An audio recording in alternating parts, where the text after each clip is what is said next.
Pa-like, share and subscribe naman po mga master. Kabanata 1341. Ang kasunduan ay isang piraso ng classified information, at kahit ang iyong nakaraang titulo ay walang responsibilidad na i-access ito. Maa-access mo lang ito ngayon gamit ang titulong Crown King mo, paliwanag ni West Skylord. Napabuntong hininga si Levi. Ang aking intensyon ay upang alisan ng takip ang mga impluwensyang malalim sa Erudia upang matukoy namin ang mga posibleng panganib na kasangkot. Hindi ko inaasahan na masisira ang isang mahalagang kasunduan. Ito ay isang bagay na hindi rin niya inaasahan. Ngayon, ako ang magiging black sheep.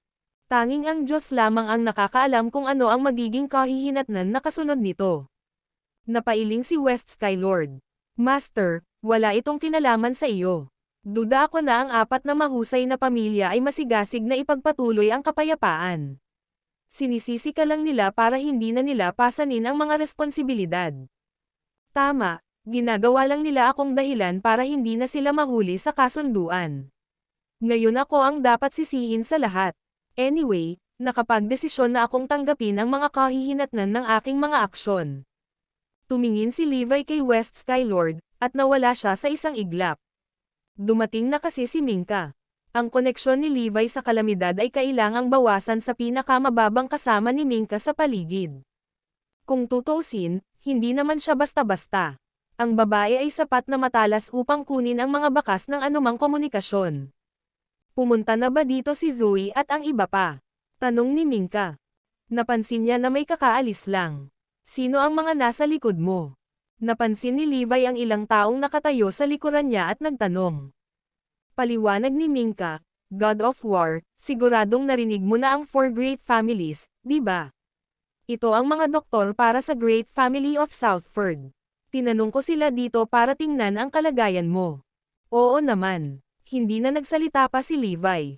Ngayong hindi na nakatali sa kasunduan ang apat na mahusay na pamilya, malaya na silang gumagalaw. Alam ni Levi na kailangan niyang ilihim ang kondisyon ng kanyang katawan dahil hiniling ni Minka sa mga doktor na suriin siya. Gayunpaman, ipinagtapat niya sa kanila ang katotohanang nalasan siya ng Blood King Palace, at hayaan silang mag-aralan ang lason, nobela. Hindi, dapat nanggaling ito kay Erudia. Sa sorpresa ni Levi, nakilala ng maalam na mga doktor mula sa Great Family of Southford ang lason. Nagulat si Levi nang malaman na ang lason ay nagmula kay Erudia. Hindi ba nila nabanggit ang Blood King Palace ay pinag-aralan ang lason na ito sa loob ng mahigit na dekada? Sigurado ba kayo? Oo, kahit na ang lason ay nilagyan ng ilang mas bagong sangkap at proseso, ang base formula ay talagang mula kay Erudia. Nabasa namin ang tungkol dito sa isang sinaunang libro, ang sabi ng mga doktor. Sa sandaling iyon, nagulat si Levi nang malaman na ang lason ay nagmula kay Erudia. Kaya, may hindi masyadong masaya tungkol kay Erudia, at bilang isang resulta, nakipagplot sa mga tagalabas upang pukawin ang kanilang gulo. Bilang Diyos ng digmaan sa nakalipas na ilang taon, tiyak na pinigilan ko ang mga taong ito sa pagtupad sa gusto nila. Natitiyak ni Levi na ang tao ay may malaking impluwensya. Nahulaan din niya ang taong iyon ay nagdidirekta ng iba pang kaganapan mula sa likod ng mga eksena, marahil ay nanggaling din sa 4 great families. Sa paghusga sa paraan ng pag-aatubili ni Tenichi na ibunyag ang anumang bagay, tila may higit pa sa bagay na iyon. Ngunit kung sino man ito, gaano siya kalakas. Gayunpaman, ipinangako ni Levi na hindi hahayaan ang sino mang posibleng magbanta kay Erudia. Siya ay nanumpa upang makakuha ng sa ilalim ng bagay. Dahil sa sinabi niya, isang tamang desisyon na hayaang bumalik sa apat na mahusay na pamilya dahil lubos nitong pinalaki ang pagkakataon ni Levi na paalisan ang nanggugulo. Ang mga bagay ay talagang magkakaroon ng isang napakakagiliw-giliw na pagliko kung iyon ang kaso. Samantala, sa tirahan ng pamilya Lopez, matagumpay na nagdiriwang ang pamilya Lopez. Gayunpaman, naging malungkot ang mukha ni Cora pagkaraan ng ilang sandali. Ano, iniwan ka ng asawa mo at ng anak mo para manirahan sa ibang babae? Galit na galit si Cora nang malaman ang balita. Paano kung siya ang Diyos ng digmaan? Kaming mga Westford ay hindi natatakot sa kanyang uri. Gusto kong makita kung sino ang may lakas ng loob na talikuran ang apo ko ng ganoon. Ang video na ito ay edited by Herban TV. Kabanata 1342 May kakayahan si Cora na sabihin ang ganoong bagay, dahil sina Minka at Windsor, na parehong nagmula sa apat na mahusay na pamilya ay nagawang makamit ang mga ranggo ng Diyos ng digmaan, sa kabila ng mababang posisyon lamang ang hawak nila sa apat na mahusay na pamilya. Kaya, walang dahilan si Cora na matakot kay Levi, lalo na't siya ay nasa itaas na antas ng apat na dakilang pamilya. Si Minka ay kahit isang tao na hindi niya pinapansin. Oo, napakabuli nila. Kinawian ng babae ang katayuan sa lipunan ni Zoe na hindi tugma kay Levi. Bukod dito, ang Levi na iyon ay isang lumpo lamang na naka-wheelchair. Paanong hindi bagay si Zoe para sa kanya? Inay, ngayong nakabalik ka na, sa wakas ay may maasahan na si Zoe. Ngayon, gusto kong makita kung sino ang hindi magandang kapareha para kanino. Natakot si Zoe na baka mawalan ng kontrol ang usapan at nagmamadaling sinabi, Lola, naglalaway lang kami, wala lang talaga. Malungkot ang mukha ni Cora. Kung ang batang lalaki ay ang Diyos ng digmaan pa rin, kung gayon ang dakilang pamilya ng Westford ay hindi pa rin umano sa kanya ng kagandahang loob. Pero, wala na siya, bakit ko naman papayag ang kabastusan niya? Sa sandaling iyon, sinabi ni Forlivia, si tatay ang Crown King, na mas makapangyarihan kaysa sa Diyos ng digmaan. Anong kabutihan ang itinuro ng Levi na iyon kay Forlivia? Puno siya ng kasinungalingan. Saway ni Aaron. Nanaginip ba siya? Paano niya masasabi na siya ang Crown King? Hindi na siya ang God of War. Ngumisi si Henry. Bumaba ang mukha ni Cora. Alam namin na pinasinayaan ni Erodia ang isang Crown King. Hindi lamang iyon, ngunit ang apat na dakilang pamilya ay nag-imbestiga pa sa pagkakakilanlan ng misteryosong lalaking ito na pinasinayaan bilang Crown King. So, ano ang alam nyo? Napalingon ang lahat kay Cora. Na-curious ang buong mundo tungkol sa tunay na pagkakakilanlan ng Crown King ni Erodia. Wala kaming anumang mga produkto ng lead sa bagay na iyon. Gayunpaman, isang bagay ang sigurado. Solid ang background ng Crown King, na nalampasan ang 4 great families. Isang pamilya lamang na nasa loob ng mahigit isang milenyo ang maaaring gumawa ng ganoong talento. Sigurado si Cora dito. Napabuntong hininga ang lahat matapos siyang marinig. Kung totoo ang sinabi niya, mas payat kaysa dati ang pagkakataong maugnay si Levi sa Crown King. Pagkatapos ng lahat, si Levi ay isang inabandunang ulila sa mga lansangan. Kaya, paano naging posible na siya ay lumitaw sa isang pamilya na nagkaroon ng gayong kapangyarihan? Halatang polar opposite sila sa isa't isa. Mananatili ako dito simula ngayon. Hindi ko na kailangan pang bumalik sa Westford, matigas na sabi ni Cora. Kahit na wala siyang ideya kung paano naging walang bisa ang kasunduan, ito ay isang piraso ng impormasyon na tanging ang mga nakatataas na echelon ng apat na mahusay na pamilya ang maaaring mahawakan dahil may kinalaman ito sa kanilang pinakamahusay na interes. Ang galing! Gusto kong makita kung sino ang mga ngahas na Sir-on ang pamilya Lopez mula ngayon. Tuwang-tuwa sina Henry at Fabian sa narinig ni Cora.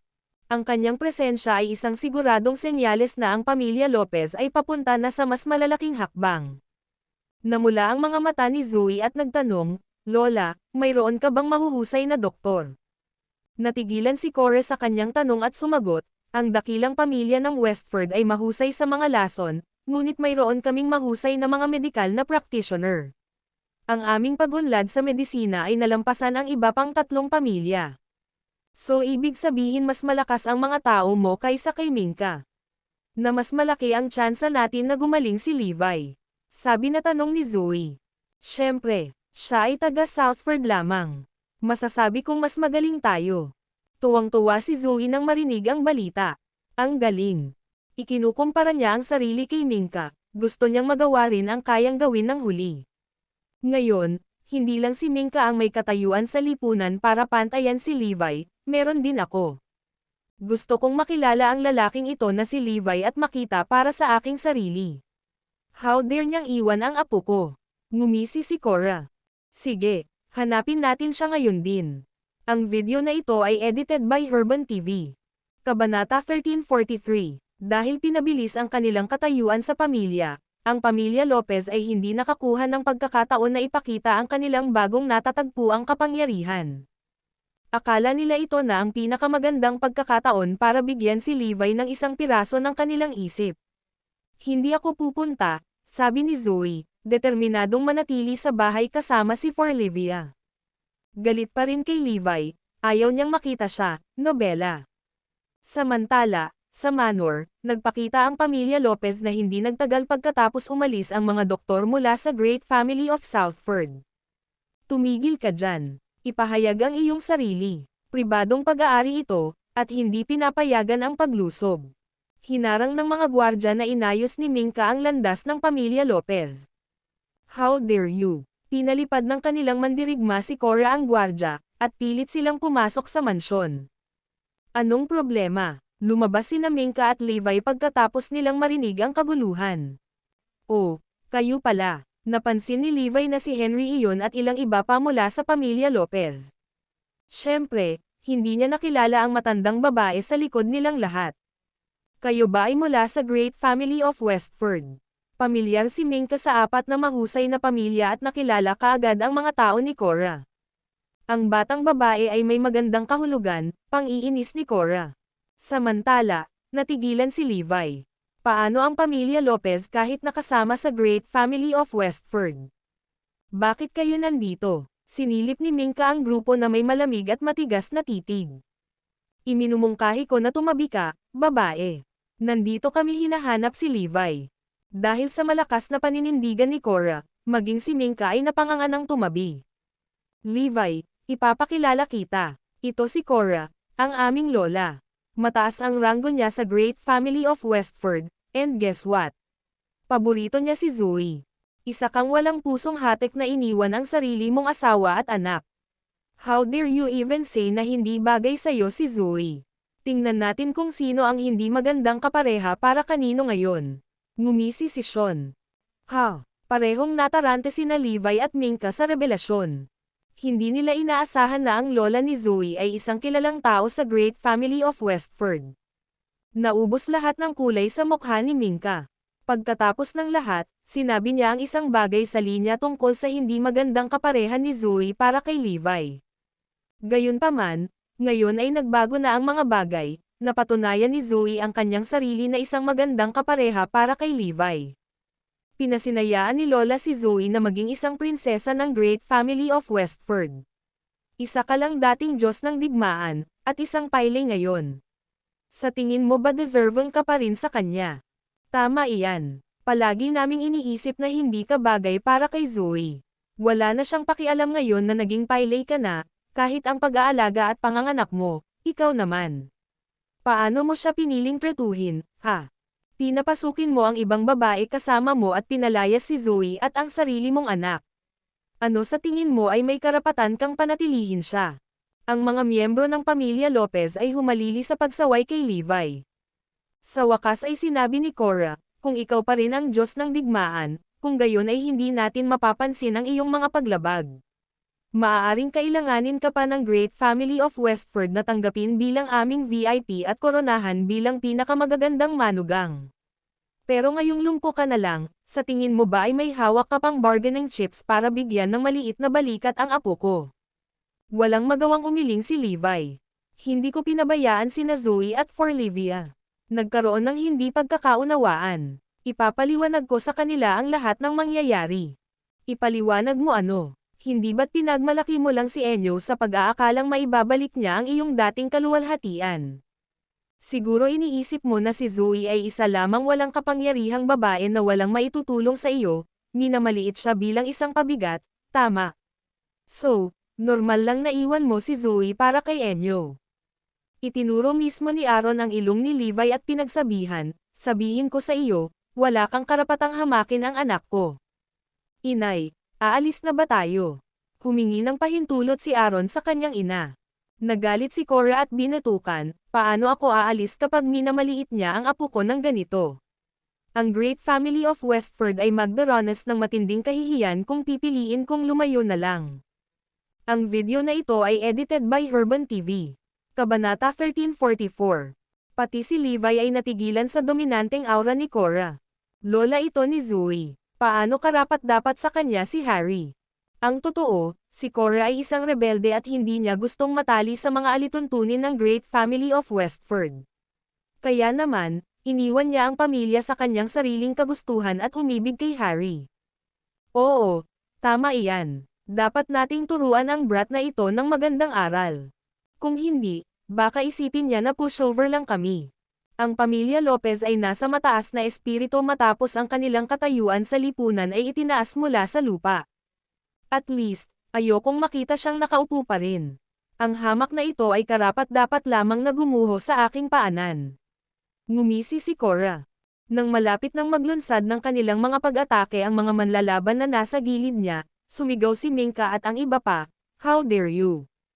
Tumayo sila sa harap ni Levi para bantayan siya. "Young lady, sigurado ka bang gusto mong makipaglaban sa akin? Isa ka rin sa 4 na mahusay na pamilya. Ayon sa patakaran, kailangan mo talagang magbigay ng galang sa akin sa pamamagitan ng pagluhod." Putol ni Cora. "Sino ang pakialam kung isa ka sa mga Westford? Hindi ako natatakot sa'yo. Ang sino mang manakit sa kanya ay kailangang tumapak sa aking bangkay." Matigas na sabi ni Minka. "Sino ang nangahas na gumawa ng gulo sa Grewal Army sa paligid?" Sabay-sabay na nagsisigawan ang mga tanod. Kasabay nito, ang mga mandirigma mula sa Westford ay napalitan ng tingin kay Minka, naghihintay sa utos ni Cora. Pinaikit ni Cora ang kanyang mga mata, ang kanyang isip ay napupunta sa labis na pag-iisip upang timbangin ang mga kalamangan at kahinaan. Hindi siya natatakot kay Minka per se. Gayunpaman, si Minka ang pinuno ng Grewal Army. Sa pananakit sa kanya, lumalaban si Cora kay Erudia.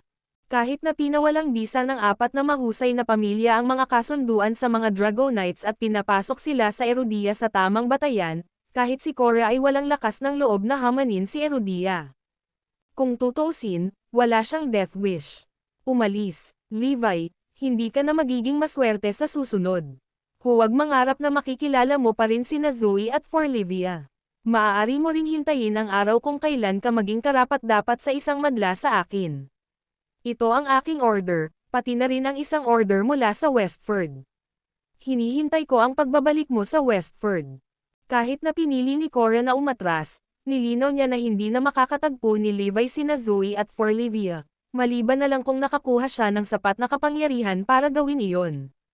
Gayunpaman, para kay Henry at sa iba pa, hindi na magkakaroon ng pagkakataon si Levi na makitang muli si Zoe at ang kanyang sariling anak na babae. Kailangan niyang maging mga ranggo man lang ng God of War para maging kapantay ng Great Family of Westford. Totoo, imposible iyon dahil si Levi ay lumpo lamang sa wheelchair. Pinakamainam na pag-asa ni Levi ay lintas si Minka sa natitirang bahagi ng kanyang buhay. Paano magkakaroon ng ganoong uri ng tao sa pagkakataong mangyari? Cora, ang galing mo. Sa ganoong paraan, hindi na makikita ni Levi sina Zoe at Forlivia. Nobela. Nagkagulo ang pamilya Lopez. Nagpalakpakan sina Aaron at Caitlin ng buong puso silang sumang-ayon sa desisyon ni Cora.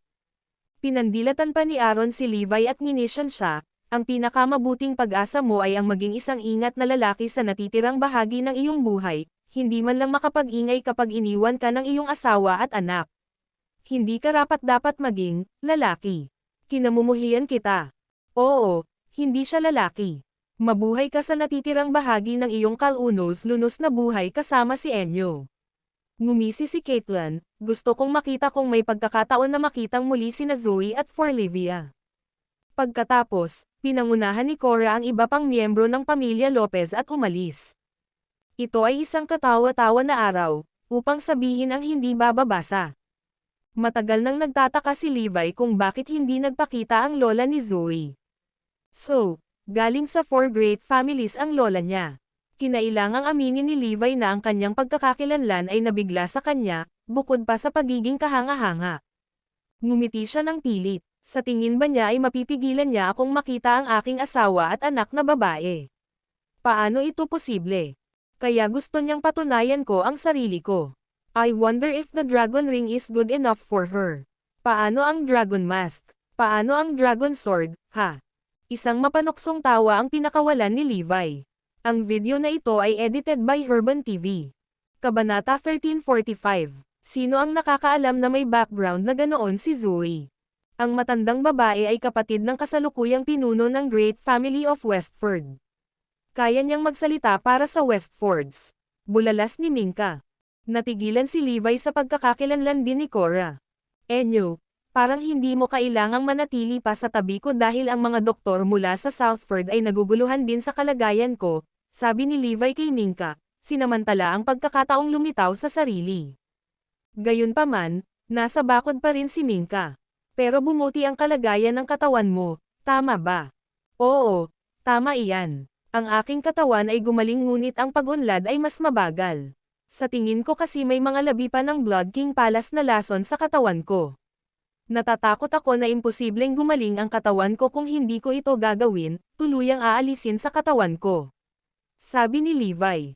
Sa totoo lang, matagal nang naalis ang lason sa kanyang katawan. Gusto lang niyang malaman pa ni Minka ang tungkol sa lason para matukoy niya ang salarin na nagtaksil kay Erudia. Gaya ng inaasahan, sinabi ni Minka, "Siyempre, ako ay personal na mag-iimbestiga tungkol sa lason ng Blood King Palace. Nais kong mabilis kang gumaling. Sabi nga, ako pa rin ang bahala sa kaligtasan mo. Paprotektahan ka ng aking mga bantay mula sa anumang paparating na pinsala." Oo naman, napakamot ng ilong si Levi. Kahit papaano ay wala si Minka sa pisikal. Ang kanyang mga bantay ay mas madaling harapin pa rin. Samantala, sa tirahan ng Lopez, napansin ni Zoe na umuwi ang mga kapamilya niya at nagtanong, paano? Wala namang nangyari diba? Lola, hindi mo naman sinaktan si Levi diba? Nakakadismaya ang lalaking Levi na iyon. Ang lakas ng loob niyang magtago sa likod ng palda ng babae. Dati nililigawan niya si Zoe, tapos ngayon kinukulit niya yang Enyo na yan. Iniisip ba niya nagugulin ang natitirang bahagi ng kanyang buhay depende sa mga babae? Bulyo ni Aaron. Umiling si Cora. Wala akong ginawa sa kanya. Pinoprotektahan siya ni Enyo. Ang babaeng iyon ay naglakas loob na gumawa ng gulo sa Westford para lamang protektahan ang lalaking iyon. Ano ang sinabi ni Levi noon? Nag-aalalang tanong ni Zoe. Wala siyang sinabi at nagtago sa likod ng babae. Ano pa ang masasabi niya? Sagot naman ng iba sa kanya. Lumungkot ang mukha ni Zoe nang marinig ang sagot. Siya ay higit na nag-aalala tungkol sa saloobin ni Levi, ngunit ang lalaki ay mukhang wala. Samantala, napansin ni Cora ang pagkabalisa ng kanyang apo at sinabing, Zoe, hindi ako sumuko para sa kanya, nobela. Ano? Pinagbabawalan ko siyang makita kayo ni Forlivia hanggang sa isang araw na karapat-dapat siyang maging kapareha mo, ang prinsesa ng Great Family of Westford. Ano? Anong uri ng tagumpay ang naiisip mo? Napatulala si Zoe. Kailangan niyang maging God of War, at least, tulad ng dati. I will let him take the two of you away, no questions asked by then, matigas na sagot ni Cora. Ha? Paano ito posible? Himala pa nga kung makaka-recover siya sa kalagayan niya ngayon. Halos imposibleng makuha niya ang titulong God of War. Nagsisimula ng magalit si Zoe sa hindi makatutuhan ang inaasahan ng kanyang lola kay Levi. Ito ay isang tuntunin na inilatag ko bilang isang miyembro ng Great Family of Westford. Walang bawiin. Bakit ka ba mag-abala kung hindi man lang siya nag-voice out para sa iyo kapag nakaramdam ka ng galit, kahit na walang tigil na sumusuporta sa babaeng iyon sa harap mo? Ako, naalala tuloy ni Zoe ang mga ginawa ni Minka sa tahimik na pagpayag ni Levi. Kinagat niya ang kanyang mga ngipin at sinabing, okay, Lola, papakinggan kita. Ito ang magiging parusa niya. Gayunpaman, pinagsisihan ito ni Zoe ilang sandali matapos siyang pumayag sa mga tuntunin ng kanyang lola dahil maaaring hindi na niya muling makakasama si Levi sa buhay niya. Kung tutuusin, may kakayahan nga si Cora na paghiwalayin sila ng tuluyan. Si Forlivia, gayunpaman, ay tila hindi nabigla at ngumiti ng matamis. Mommy, huwag kang mag-alala. Malapit na tayong makita ni Daddy. Ang video na ito ay edited by Herban TV. Kabanata 1346. Naunawaan ni Forlivia ang nangyayari. Kahit na hindi niya naiintindihan kung gaano kalakas ang Great Family of Westford, alam niya na ang Crown King ng kanyang ama ay higit na karapat-dapat. Oblivious to the fact, napangiti na lang si Zoe sa kakulaitan ng anak. Inakala niya na ang maliit na babae ay tumangis para sa kanyang ama, ngunit ang kanyang anak na babae sa halip ay umaliw sa kanya. Ang iba pang mga miyembro ng pamilya Lopez ay tumingin lamang kay Forlivia at hindi nais na pumutok ang kanyang bula. Sa kanilang pagkakaintindi, imposibleng makita silang dalawa ni Levi sa kanyang buhay. Ang pagpasok ng Great Family of Westford sa eksena ay humawak sa pamilya Lopez ay nasa highway tungo sa kaunlaran. Ang mataas na katayuan ay ang paggamit na ang mga Lopez ay sumasali sa hanay ng mga marangal na pamilya sa Northampton at maging sa buong Northern Region. Bilang nakababatang kapatid na babae ng pinuno ng Great Family of Westford, nagkaroon ng malaking impluwensya si Cora. Walang sino mang nasa tamang pag-iisip ang maglalakas loob na guluhin siya. Bilang resulta, mabilis na naging paborito ng Westford sina Zoe at Forlivia. Ang pag-akyat sa mga ranggo ng lipunan ay hindi pa nagagawa, at halos hindi pa naririnig, na posible lamang sa pamamagitan ng pagpasok ng Great Family of Westford sa eksena. Tanging ang Westfords lamang ay maaaring magsagawa ng isang pagtalon ng ganoong kadakilaan sa panlipunang ranggo ng isang tao, na ginagawang yaman ang mga basahan sa isang pitik lamang ng isang daliri. Higit pa rito, ang Westfords ay nagtakda pa ng isang tuntunin na dapat sundin ni Levi.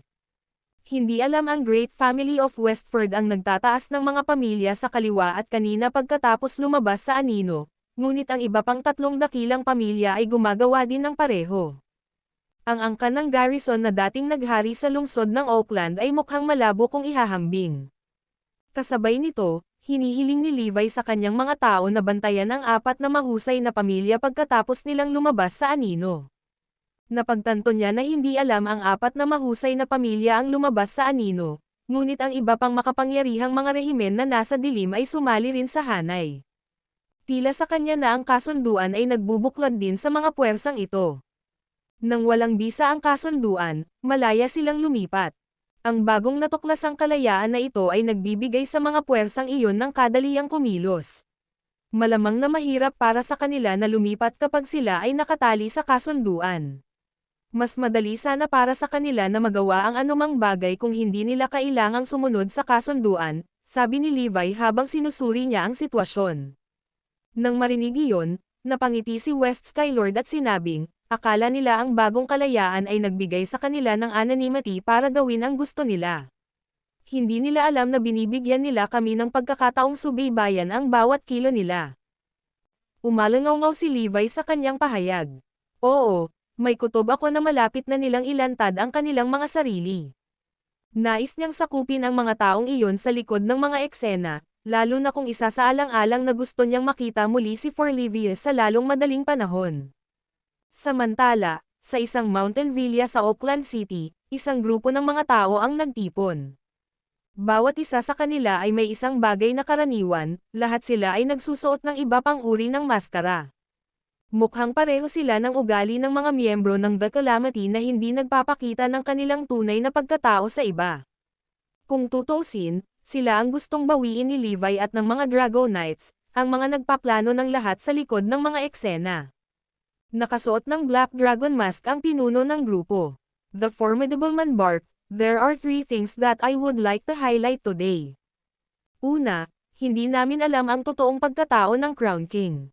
Pangalawa, ang katawan ni Levi ay hindi nagagaling sa lalong madaling panahon, at maging ang mga dakilang doktor mula sa Great Family of Southford ay nasa dulo ng kanilang mga lubad.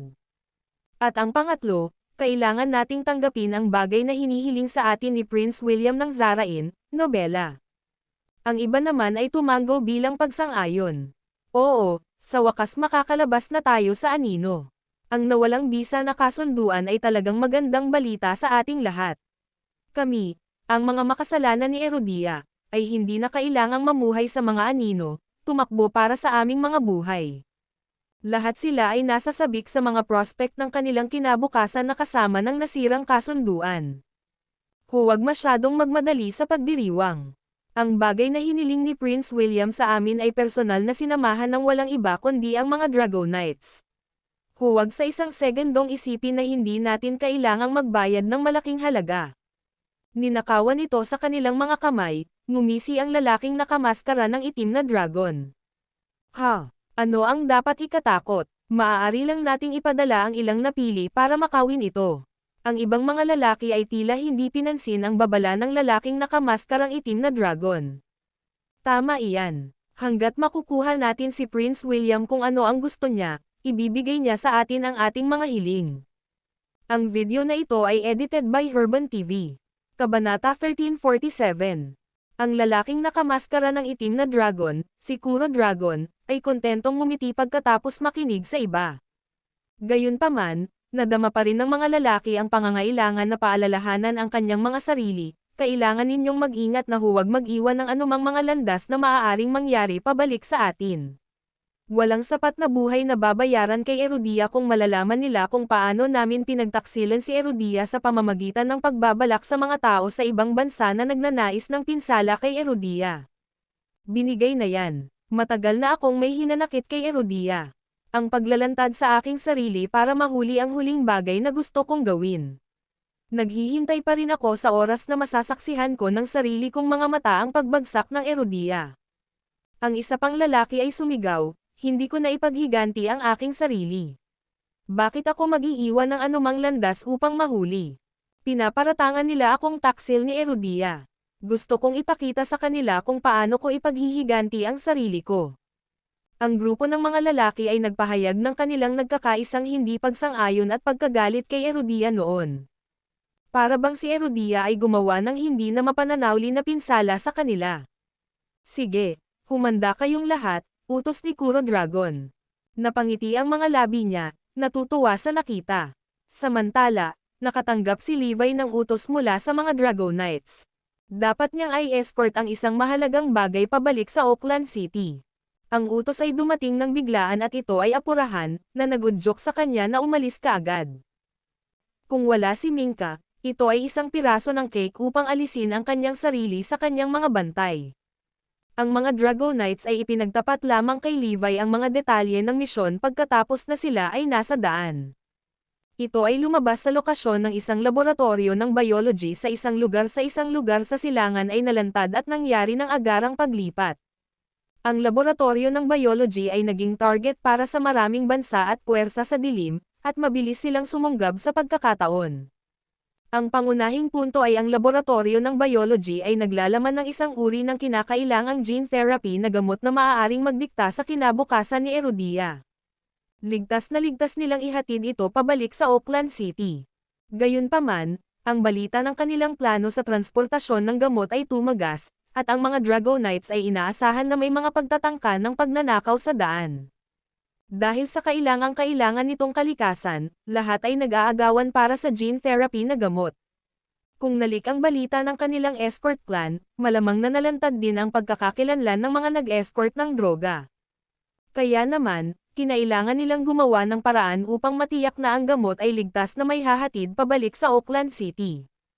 Tinitimbang ng mga Drago Knights ang kanilang mga kalamangan at kahinaan, at sa huli, nagpasya na hayaang ihatid ni Levi ang gamot pabalik sa Oakland City. Siya ang perpektong kandidato dahil walang sino man ang maghay-hinala na siya ang mag-escort sa mga droga dahil siya ay naisip na baldado. Pagkatapos ng lahat, siya ang kakilakilabot na Diyos ng digmaan. Naisip namin ang tungkol sa pagdadala ng gene therapy na gamot ng isang mabigat na armadong hukbo, ngunit nababahala kami tungkol sa haka-haka ng media sa ibang bansa kung gagawin namin ang gayong mataas na profile na diskarte. Kaya naman, binago namin ang aming plano at nagpasya sa isang lihim na misyon sa paglilipat. Crown King, kasama sa escort ang Dragon Squad, Phoenix Squad, Wolf Squad, at ang Tiger Squad mula sa Drago Knights. Inaasahan namin na ang iyong pagkakakilanlan bilang pinuno ng club ay mananatiling lihim sa takot na mayroon kaming isang taksil sa amin. Pakiintindi. Tumanggo si Levi. Naiintindihan ko, sisiguraduhin kong ligtas na may hahatid ang gamot pabalik sa Oakland City. Hindi nagtagal at narating ni Levi ang base sa silangan. Nakahanda na ang 4 na squad sa ilalim ng Drago Knights. Lahat sila ay nakatayo sa harap ng isang lihim na kahon. Maliwanag sa araw na ang kahon ay naglalaman ng gamot na gene therapy. Nagulat ang lahat nang makita si Levi. Bakit siya ang napiling mamuna sa escort mission? Niloloko mo ako. Hindi ba siya magpapabigat sa ating lahat? Dapat tayong maging ganap na maganap sa pagdadala ng gene therapy, tama ba? Ano ang gagawin natin kung kailangan nating ilihis ang ating atensyon para protektahan siya sa halip?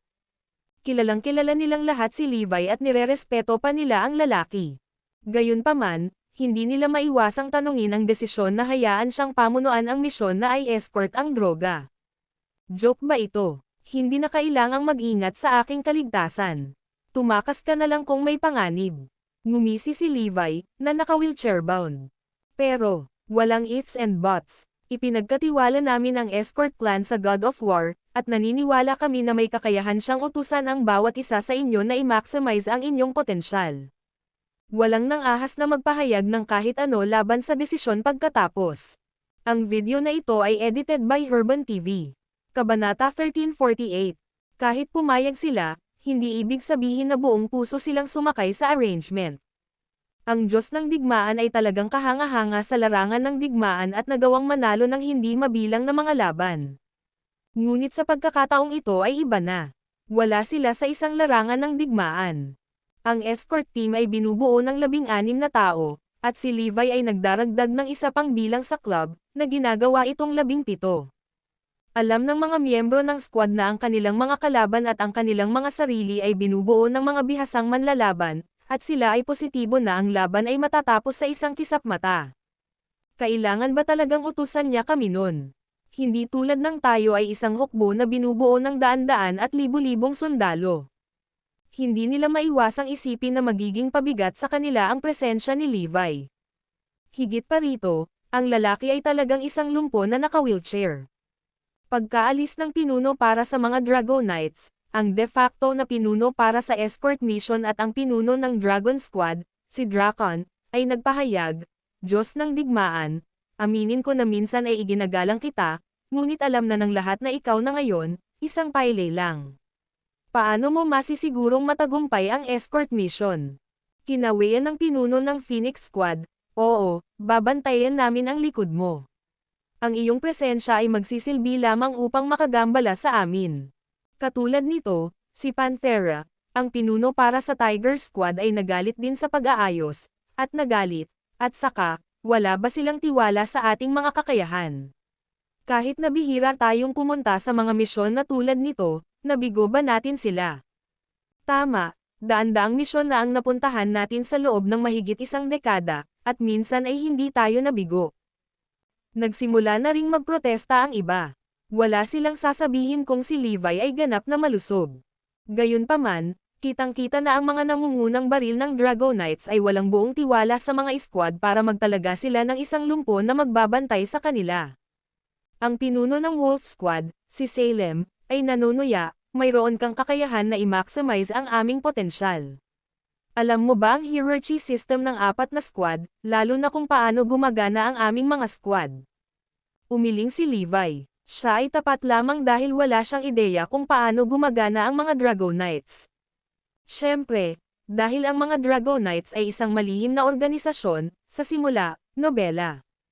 Mas mabuting makinig ka. Ang Dragon Squad ang namamahala sa pangangasiwa sa buong pagpapatupad ng anumang misyon sa ating gagawin, habang ang Phoenix Squad ang namamahala sa pangangalap ng intel upang matiyak ang tagumpay ng mga misyon, ang Wolf Squad ay namamahala sa pagpatay, ang Tiger Squad para sa depensa. Kung ikaw ay walang alam tungkol dito, paano ka makakaasa na pangunahan kami upang magtagumpay sa misyong ito? Ang iba ay malinaw na hinamak sa kamangmangan ni Levi. Hindi nila inisip na magdadala si Levi ng anumang halaga sa kanila, at maaari pa silang mabigatan. Sa pagtatangkang pag-aanan ang tensyonado na kapaligiran, idinagdag ni Lennox mula sa Phoenix Squad, sige, dahil hinirang ng mga Drago Knights ang Diyos ng digmaan upang maging pinuno natin, dapat mayroon silang mga dahilan para gawin ito. Let's set off ng walang karagdagang abala. Nanganganib na malantad kami kahit anong segundo na sayangin namin ang aming oras dito. Napabuntong hininga sina Drakon, Phoenix, at iba pa. Mukhang wala na tayong ibang choice. Ngunit kailangan kong gumawa ng isang bagay na napakalinaw, kung may mangyari sa paylay na iyon, hindi ko ilalagay ang aking sarili sa panganib na tulungan siya. Hindi rin ako. Hindi ko hahayaang pabigatin niya ako. Hindi ko siya titigilan kahit isang sulyap kung patay na siya sa daan. Ang bawat isa ay nagpahayag ng kanilang determinasyon para hindi hayaan si Levi na humadlang sa kanilang paraan upang tapusin ang misyon. Mas mabuting sumunod ka sa akin. Mukha namang impassive si Lennox, Pero she still sounded quite amicable compared to the others dahil itinuring niyang idolo niya si Levi. Hindi sana niya pinansin kung ibang tao iyon. Oo naman. Tumango si Levi. Sa utos ko, ang Wolf Squad ang namamahala sa paglilinis ng mga kalsada sa unahan habang ang Tiger Squad ang namamahala sa back-end defense. Ang iba pang dalawang squad ay dapat escort ang bagay na kasama ko. Ang misyon na ito ay tatawaging Defense of the Dragon, at dapat tayong magtagumpay. Matapos mag-command si Drakon, umalis kaagad ang team. Hindi ligtas na dumaan sa mga ruta ng dagat o hangin. Kaya naman, nagpa siya ang mga squad na ang ruta ng lupa ang kanilang pinakaligtas na taya. Nasa gitna ng convoy sina Levi at Lennox.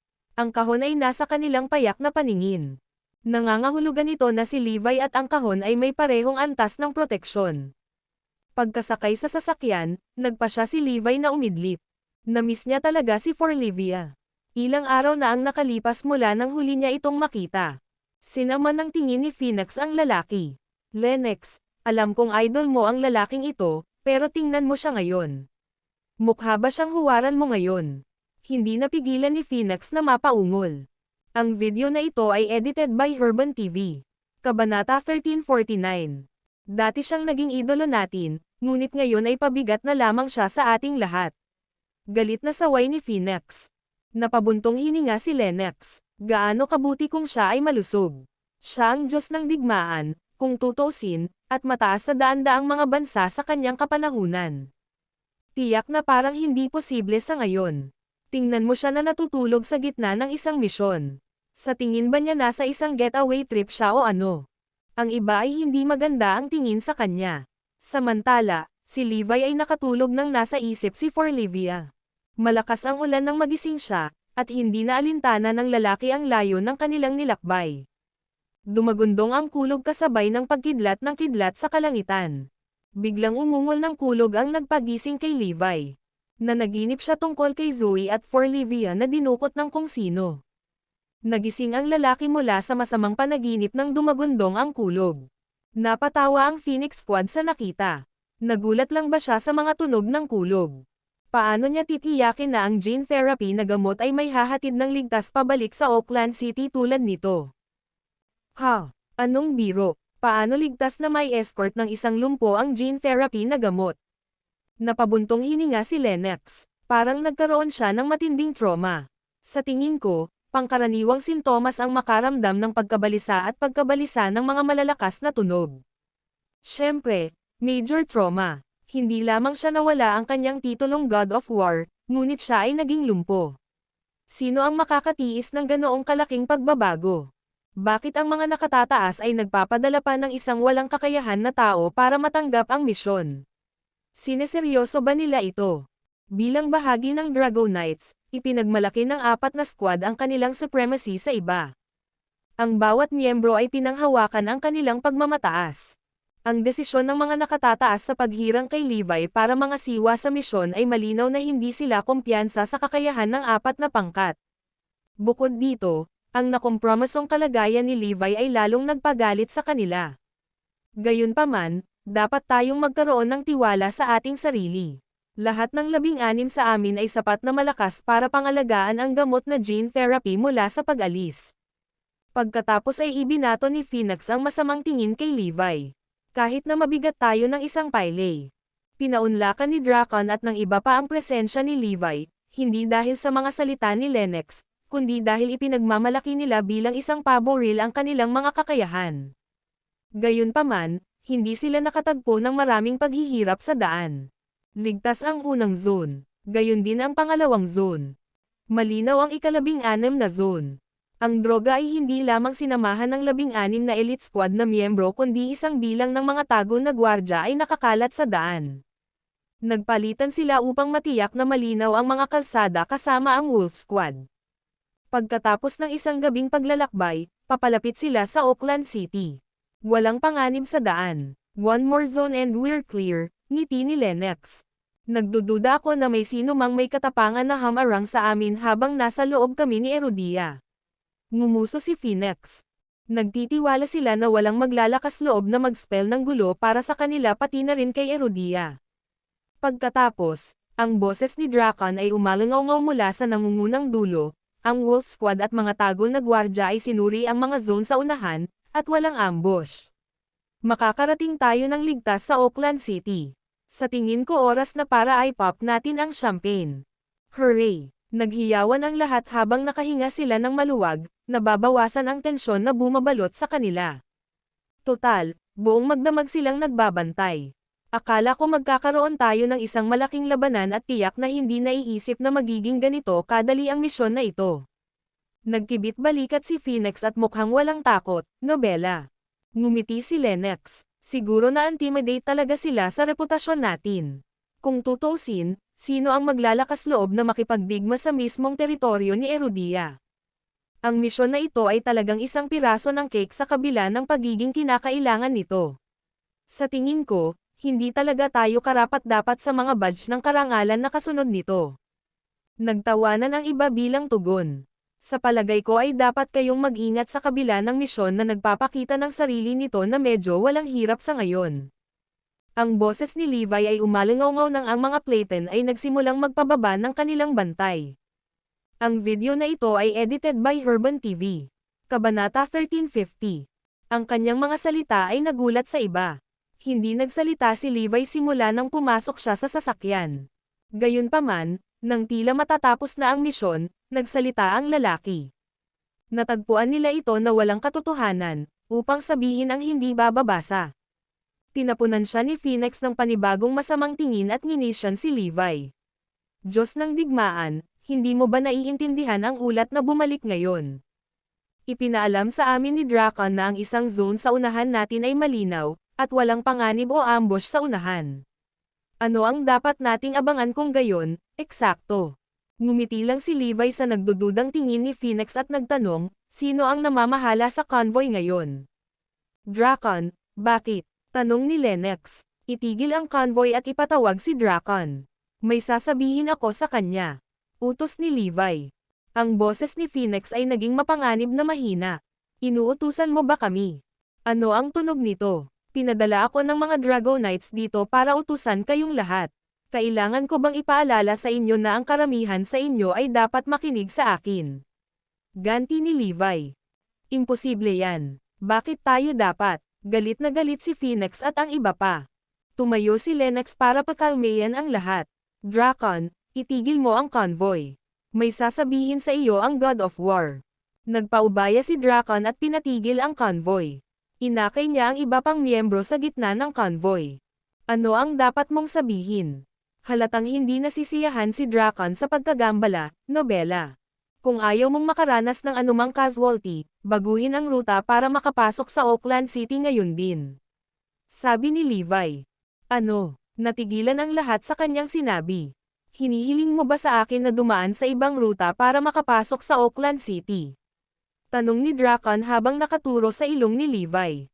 Diyos ng digmaan, kung hindi dahil sa paggalang na mayroon ako para sa iyo, sinaktan kita sa iyong mukha. Tama, itinuring mo ba kaming tanga? Bakit natin papalitan ang ruta dahil nakarating na tayo sa Oakland City? Nabigla, sinilip ni Panthere si Levi at nagtanong, hindi mo ba naiintindihan? Malinaw ang zone sa unahan, at kontrolado ng Wolf Squad ang lahat. Walang panganib. Bakit natin papalitan ang ating ruta kung ganoon? Nagdedelusyon ka ba o ano? Kami ay may kontrol sa sitwasyon. Walang paparating na panganib. Ngumuso si Levi. Payuhan ko kayong maniwala sa akin. Sa palagay mo ba ay hindi pangkaraniwan na walang makasalubong sa daan? Dahil nagdadala tayo ng isang bagay na pinag-aagawan ng maraming bansa, sa tingin mo ba hahayaan nilang mawala ang pagkakataong ito? Levi, assumption mo yan. Dapat nating tingnan ang kasalukuyang sitwasyon. Ang totoo, kinumpirma namin na ang daan sa unahan namin ay malinaw at walang panganib. Malapit nang kumulo si Drakon sa galit. Magtiwala ka sa akin. Kung hindi, maraming tao ang masasaktan. Sa kabila noon, nanindigan si Levi sa kanyang mga sinasabi. Itatapon kita dito kung patuloy kang magdadaldal. Sigaw ni Drakon. Walang magawang umiling si Levi. Bakit walang naniniwala sa akin? Ang apat na squad ay talagang mga elite ng Dragonites. Gayunpaman, sa mga tuntunin ng karanasan, hindi sila tugma para kay Levi. Kung siya pa rin ang Diyos ng digmaan, lahat ay nagdududa sa bawat salita niya. Gayunpaman, siya ay ibinaba bilang isang ordinaryong tao, at isang pile, hindi kukulanggan. Natatakot ako na walang makikinig sa salitang sasabihin ko kahit sumigaw ako ng malakas. Gusto kong makita kung ano ang paparating na panganib sa atin. Sinaman ng tingin ni Phoenix si Levi. Nagpatuloy ang convoy sa paglalakbay, hindi pinansin ang utos ni Levi. Lahat ay tumingin malungkot matapos ang hindi napapanahong pagkagambala ni Levi. Ang convoy ay hindi nahirapang tumawid sa huling zone dahil ang Wolf Squad at mga tago na gwardya ay nilisan ang daan sa unahan. Samantala, isang grupo ng mga tao ang naghihintay para sa convoy sa mismong pasukan ng Oakland City. Nang makarating ang convoy sa entrance, pinahinto ni Drakan ang convoy at umungol kay Levi, "Nasaan ang panganib, ha?" Ang video na ito ay edited by Herban TV. Kabanata 1351. Levi, di ba sabi mo delikado ang rutang ito? Nalampasan namin ito ng ligtas. Nasaan ang panganib? Pinipilit mo pa bang makinig kami sa iyo? Nababaliw ka na ba? Sinaway ni Phoenix at ng iba pa ang lalaki. Nagtawanan ang Wolf Squad at mahigit 10 tago na gwardya. Tinanggap niya ba tayong tanga? Ang mga ruta sa unahan ay nasa loob ng aming kontrol. Walang panganib. Sinubukan mo lang bang ipaalam ang presensya mo? Wala kang naiambag sa misyong ito. So, sa tingin mo ba ay mabubuhay pa rin ang iyong mungkahi? Tanong ni Drakan at ng iba pa. Tumanggo si Levi. Oo, naniniwala ako na may problema sa rutang ito. Iyon ang dahilan kung bakit nagmungkahi ako ng pagbabago ng ruta noong nakaraan. Hindi ako makapaniwala sa pagiging delusional niya. Itapon na lang natin siya dito, at hayaan siyang magmaneho pabalik sa lungsod. Malapit nang sumabog si Drakan sa kumukulong galit. Oo, pangalawa ko yan. Iyon din ang iniisip ng iba. Talagang hinahamon ni Levi ang kanilang paghatol. Kalimutan mo na, hanggat natapos natin ang ating misyon. Hindi na kailangang mag-away sa maliliit na bagay. Oo, ang layunin ng aming misyon ay upang makita ang gamot na ligtas na naihatid, Lennox resonated sa iba pang neutral na boses. Ang iba ay sumunod sa kanyang payo. Sige, ituloy na natin ang ating paglalakbay. Ligtas na kami sa sandaling marating namin ang Oakland City at nagsimula ang aming misyon na natapos pagkatapos naming ibigay ang gamot sa mga Dragonites. Nagpatuloy ang Wolf Squad at mga tago na gwardya. Nasa hangganan sila ng Oakland City, at lahat ay mukhang maliwanag na may mga ngiti. Ipinagpalagay nila na walang mananakit sa kanila sa Oakland City, nobela. Pagkatapos ng lahat, ang Oakland City ay isang restricted area. Hindi mapabulaanan ni Levi ang ideya. Noong siya ang Diyos ng digmaan, saan man sa Erodia ay pinaghihigpitang lugar para sa mga nagsisikap na magdulot ng kaguluhan. Hindi na pinakamahalagang sabihin, ang Oakland City, na siyang puso ng Erodia, ay nasa ilalim ng proteksyon na proteksyon. Dahil walang umatake sa kanila sa mahabang paglalakbay nila, natural lang na ipagpalagay na ang natitirang paglalakbay nila mismo sa Oakland City ay magpapatuloy din ng maayos. Gayunpaman, sa katunayan, mali sila. Whoosh, whoosh. Sa sandaling iyon, ang hangin ay umuungol na may mga kaluskos. Bang! Bang! Bang! Pagkatapos, dumarating ang mga makakapal na puno na gumugulong mula sa lahat ng direksyon, na hamampas sa mga jeep ng malakas na kalabog, halos matamba sila. Thud! Thud! Thud! Ilang tagong gwardya ang nahulog matapos pagbabarilin sa lupa. Ang Wolf Squad, na nasa paligid lamang, ay nagtamo ng ilang antas ng pinsala. Biglang huminto ang mga sasakyang humaharurot sa daan. Nangyari ang lahat sa isang kisap mata, na ikinagulat ng lahat. Sa sandaling iyon, ang lahat ng kulay ay naubos mula sa mukha ni Drakan, Panthera, Lennox, at Phoenix. Lahat sila ay namutla na parang nyebe sa biglaang pagliko ng mga pangyayari. May nanakit ba sa atin? Tama si Levi, ngunit nasa Oakland City kami, ang restricted area. Inaatake nila tayo ng tanghali, hindi bababasa. Hindi nila piniling magwelga sa gabi nang bumuhos ang ulan sa amin at sa halip ay pinili nilang magwelga sa tanghali, sa Oakland City mismo. Hindi na kailangang sabihin, ito ay wala sa inaasahan ng lahat, isang posibilidad na hindi nila kailanman naisip. Kahit na ang mga Dragonites ay hindi inaasahan ang kabangisan. Kung naisip nila ang walang kabuluhang pag-atake, nagpapadala sila ng mga tao upang salubungin sila sa mismong pasukan. Ang blind spot ay inakala ng lahat na ligtas ang Oakland City. Walang sino man ang umasa na sino man ang maglalakas loob na kumilos sa loob ng Oakland City. Gayunpaman, may mga tao na sapat na matapang na humampas malapit sa mga hangganan ng lungsod ng Oakland sa sikat ng araw. Ang 4 na miyembro ng Phoenix Squad ay nagbigay ng hindi maipaliwanag na mga tingin kay Levi. Tama ang sinabi ng lalaki.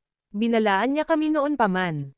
Kung sinunod natin ang kanyang payo, hindi na sana makakilos ang ating mga kaaway laban sa atin. Magagawa sana namin ang misyon ng walang aberya, at walang nasawi. Kailangan nilang aminin na si Levi ay nasa ibang antas. Paano niya nahulaan na may panganib sa hinaharap? Ang video na ito ay edited by Urban TV. Kabanata 1352. Ang 4 na squad ay lubos na nagsisi sa kanilang desisyon na baliwalain ang babala ni Levi. Ang pag-atake ng mga kaaway ay nahuli sila ng walang pag-iingat, at nagtamo sila ng matinding pinsala, nobela. Ang Wolf Squad at ang mga tago na gwardya ay nagtamo ng pinakamalaking pinsala. Noon lamang naunawaan ng lahat kung bakit si Levi ay ipinadala dito ng mga Dragonites. Sa kabila ng pisikal na kawalan ng kakayahan ni Levi, ang kanyang isip ay matalas pa rin gaya ng dati. Siya ay walang kulang sa isang napakatalino na strategist ng militar. Sa sandaling iyon, naramdaman ni Phoenix at ng iba pa ang kanilang mga mukha na nag-aapoy sa kahihiyan. Ilang segundo lang ay pinahiya nila si Levi, para lang maranasan ang katotohanan ng kanyang mga hula. Gayunpaman, ang panghihinayang ay isang walang kwentang emosyon sa harap ng labanan. Protektahan ang kargamento. Hindi tayo mawawala. Sumugod sina Drakon at Panthera para labanan ang mga kalaban. Kamusta ang mga sugat? Tanong ni Drakon. 4 na lalaki sa Wolf Squad ang dumanas ng banayad na pinsala, at ang mga tago na gwardya ay nawalan ng 4 sa 12 lalaki. Sugatan din ang iba pang 8 gwardya, sagot ni Salem. Panthera, Lennox, at Phoenix, panoorin ang kargamento. Haharapin ko ang mga kalaban. Utos ni Drakon. Di nagtagal, pinangunahan niya ang nalalabi sa Wolf Squad at ang mga lihim na gwardya upang magpatrolya sa kanilang paligid. Isang banayad na fog ang bumaba sa kagubatan, na nagbibigay ng nakakatakot na pakiramdam. Sino ang nang-ahas na looban tayo sa Oakland City? Magpakita ka, dumagundong si Drakon. Isang kaluskos, at agad na sumiklab ang labanan. Lumabas mula sa magkabilang panig ang mga lalaking nakasuot ng maskara, pinupuno si Drakon at ang mga squad. Kumilos sila ng kasing bilis ng kidlat, maliksi, at lubos na nakamamatay. Matapos ang isang round ng bakbakan, patay na lahat ang mga tago na gwardya. Ang 4 na lalaki sa Wolf Squad ay maswerte upang mapanatili ang kanilang buhay. Ang kanilang mga kaaway sa wakas ay nagkatawang tao sa harap nila, na naglalabas ng mga nakamamatay na vibes. Gayunpaman, ang tunay na panganib ay nagmula sa mga lalaking namumuno sa mga nakamaskarang kampan na ito. Sila ay humakbang pasulong ng kanilang mga alipors ay nag-alis ng landas para sa kanilang pasukan. Nang humakbang ang 4 na lalaki, hinihingal si Drakon at ang iba pa. Ikaw, nanginginig na bulas ni Phoenix. Napangiti ang 4 na matanda. Ha, hindi ko inaasahan na may makakakilala sa atin pagkatapos ng mga taon na ito. Brett Fender, ang mass murderer, traidor ng Great Family of Eastford. Stan Langston, ang evil genius na nagtaksil sa dakilang pamilya ng Westford. Ikaw ang kilalang-kilalang venomous lord, Michael Pfister ng Great Family of Southford. At ikaw, Horatio Zed, ang sword tyrant na pinatalsik mula sa Great Family of Northford. Sa takot ay binibigkas ni Phoenix ang kanilang mga pangalan.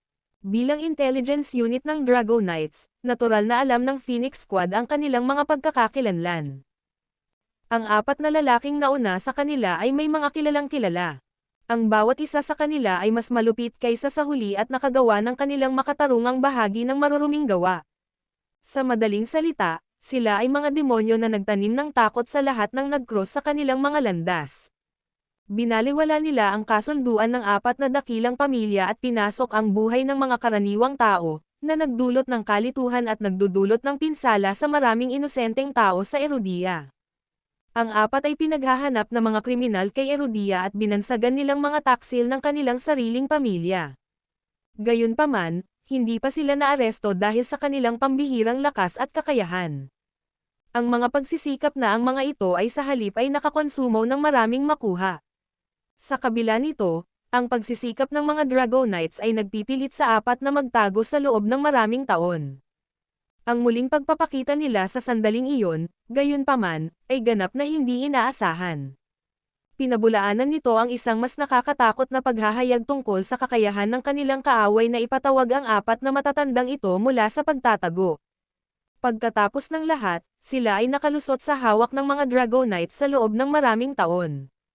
Sila ay mabubulok ng mahabang panahon sa isang maximum security na bilangguan kung mahuli. Gayunpaman, narito sila, kumikilos ayon sa utos ng iba. Sino ang maaaring magkaroon ng ganitong kalaking ugol sa kanila? Hindi kami ang kapareha nila. Madidelay lang natin sila. Ang ilan sa inyo ay nagde-delay ng kanilang advance, at ang iba ay dapat manatili sa kargamento. Maghihintay na lang tayo para dumating ang mga reinforcement. Si Drakon at ang iba ay nawalan ng gana sa pakikipaglaban nang makilala nila ang mga matatanda. Ang tanging diskarte ay ang pagkanta. Si Mikael naman ay ngumiti ng masama sa utos nito. Ibigay ang mga gamit sa amin, at ipinapangako namin na palalayain ka ng buhay. Ang video na ito ay edited by Urban TV. Kabanata 1353. Nagtawanan ang tatlong kasama ni Mikael at idinagdag, "Don't think of pulling any tricks up your sleeves. Ang paglaban ay walang saysay. Madali namin kayong mapatay bago dumating ang inyong mga reinforcement.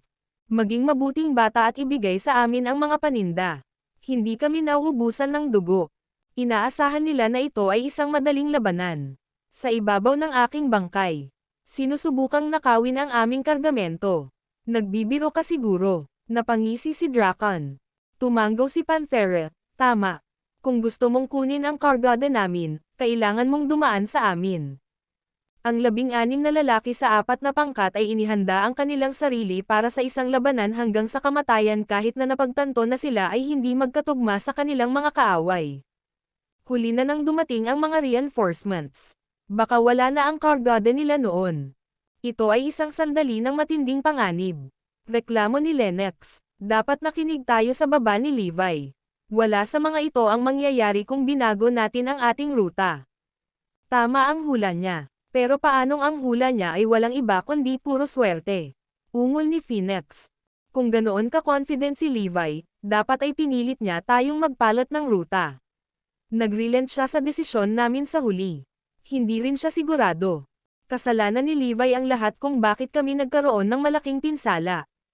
Dumami ang mga reklamo sa sandaling iyon. Ang magandang payo ni Levi ngayon ay nagpinta sa kanya bilang salarin sa kanilang gulo. "Tama ka. Iyon ay walang iba kundi isang pabaya na komento. At saka, nasaan siya kapag mas kailangan natin siya? Hindi siya makakagawa ng She*T sa wheelchair na iyon. Siya ay walang iba kundi isang pasanin. Makinig ka. Walang sino mang pinapayagan na protektahan si Levi mamaya. Gusto ko lahat ng mata sa kargamento." Utos ni Drakon. "Bueno, papunta ka sa iyong libingan." Sisingilan. Pinangunahan ng apat na Diablo ang kanilang mga nakamaskara na kampan sa labanan. Sumakay din si Drakon at ang kanyang mga tauhan, na nagsagupaan sa isang matinding labanan. Masakit na kitang-kita ang pagkakaiba sa mga kasanayan sa pakikipaglaban sa pagitan ng dalawang partido. Kahit na sila ay leeg at leeg sa mga nakamaskara na mandirigma, ang banta ng apat na Diablo ay bumabalot sa kanilang mga ulo. Ang kaaway ay naglagay ng isang malakas na labanan, na pinipigilan si Drakon at ang kanyang mga tauhan mula sa pagtakas. Sa madaling salita, hindi maiiwasan ang kamatayan para sa panig ni Drakon. Habang tumitindi ang kanilang labanan, ang apat na lalaki sa Wolf Squad ang unang bumaba, na sinundan ng 3 lalaki sa Dragon Squad. Ang Tiger at Phoenix Squad ay bumagsak kalaunan. Sina Drakon, Panthera, Lennox, at Phoenix ang tanging may hawak ng kuta, kahit na silang apat ay nagtatamaw ng matinding pinsala. Nobela. "Ibigay sa amin ang kargamento. Bakit ka pa lumalaban kung talo ka na?" Nagbabantang lumapit sa kanila sina Brett at Horatio. Hindi kailanman. Hindi natin isusuko ito kahit sirain. Sigaw ni Draken. I activate ang lakas ng pagsira sa sarili nito. Hindi natin hahayaang mahulog ito sa kamay ng ating mga kaaway. Kinuha ni Lennox at Phoenix ang portfolio bilang paghahanda upang simulan ang pagsira sa sarili nito. Zap! Isang nakatagong sandata ang tumama mula sa kung saan sa kanilang mga palso. Arg! Mga hiyawan ng paghihirap mula sa karamihan. Nahulog ang briefcase mula sa mga kamay ni Lennox at Phoenix. Ngunit sayang, naubos na ni Draken at ng iba pa ang kanilang lakas. Madali silang napasuko sa kabila ng kanilang pagtatangka na pinigilan si Mikael na kunin ang briefcase. Nakahandusay sa lupa, ang mga nakaligtas na miyembro ng squad ay hindi man lang makapag-ipon ng lakas para bumangon. Nakatingin lang sila habang dali-daling dinampot ni Mikael ang briefcase. Masyado kaming mabilis na natalo, at hindi kami nakabili ng sapat na oras para dumating ang mga reinforcement. Si Draken at ang kanyang mga tauhan ay lubos na nanlumo habang pinagmamasdan nila ang paatras na likuran ng 4 na Diablo. Ang kanilang misyon ay nabigo ng husto. Nakuha namin ang mga paninda. Tara na. Humihingi ka ba ng pahintulot ko bago kunin ang mga paninda? Isang boses ang lumabas mula sa loob ng sasakyan. Ang video na ito ay edited by Urban TV. Kabanata 1354. Aalis na sana ang 4 na Diablo at ang kanilang mga nakamaskara na kampan nang may isang boses na pumutok sa gubat. Ha? Sinong nandyan? Naguguluhan si Mikael. Tumigil sila sa paglalakad at lumingon sa direksyon ng sasakyan. Sumiksik ang pagkasuklam at galit sa mga mata ng mga walang kakayahan na miyembro ng squad. Bakit ka nagkakagulo ngayon? May death wish ka ba o ano? Aalis na ang mga kalaban natin. Nais mo bang gawing bayani ng digmaan ang iyong sarili sa pamamagitan ng pagbibigay sa kanila ng iyong buhay? Bobo, tama ka. Galit na bamulong si Draken at ang kanyang mga tauhan. May biglang bumukas ng pinto ng kotse, at tumambad sa wheelchair-bound si Levi. Nagulat si Mikael. Kay ikaw, nakita dati. Ikaw si Levi Garrison, ang Diyos ng digmaan. Bulalas ni Horatio. Ngumiti lang si Levi. Eksakto sa inaasahan ko. Nagawa kong matunten ang mga pinakakasumpa-sumpa na kriminal ni Erudia. Bakit hindi natin siya napansin kanina? Ano ngayon? Pipigilan mo kami. Ngumisi si Brett. Hindi. Papatayin ko na lang kayong lahat, mahinahong deklara ni Levi. Aagawin ko pareho ang gene therapy na gamot at ang kanilang buhay. Paf! Nagtawanan ang 4 na Diablo at ang kanilang mga kampan.